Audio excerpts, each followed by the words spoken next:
नमस्कार दोस्तों। एक बार कुंती पुत्र युधिष्ठिर कहने लगे कि हे भगवान, भाद्रपद कृष्ण एकादशी का क्या नाम है, व्रत करने की विधि तथा इसका महत्व क्या है, कृपा करके बताइए। तब श्री कृष्ण कहने लगे कि इस एकादशी का नाम अजा है। यह सब प्रकार के पापों का नाश करने वाली है।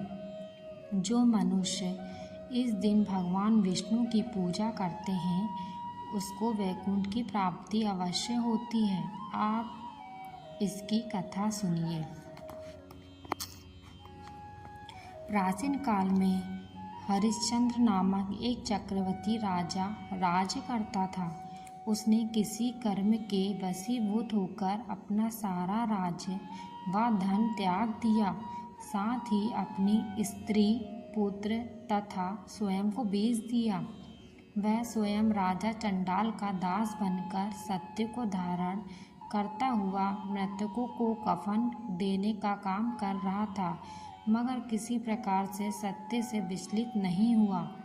कई बार राजा चिंता के समुद्र में डूबकर अपने मन में विचार करने लगता है कि मैं कहाँ जाऊँ, क्या करूँ जिससे मेरा उद्धार हो। इस प्रकार राजा को कई वर्ष बीत गए। एक दिन राजा इसी चिंता में बैठा हुआ था कि वहाँ से गौतम ऋषि आ गए। राजा ने उन्हें देखकर प्रणाम किया और अपनी सारी दुख भरी कहानी कह सुनाई।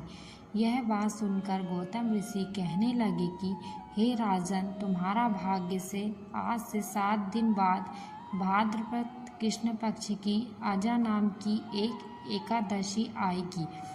तुम विधि पूर्वक उसका व्रत करो।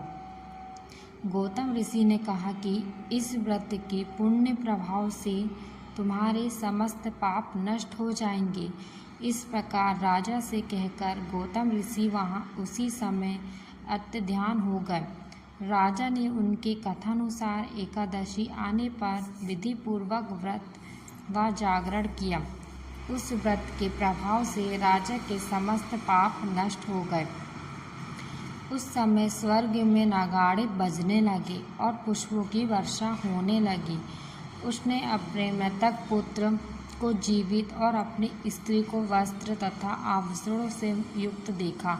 व्रत के प्रभाव से राजा को पुनः राज्य मिल गया। अंत में वह अपने परिवार सहित स्वर्ग हो गया।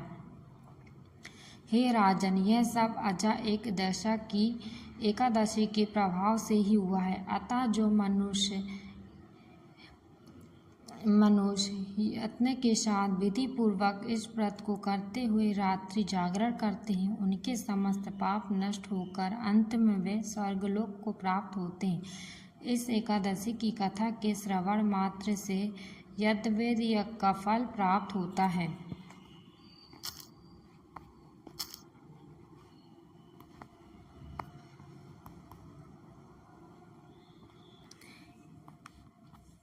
एकादशी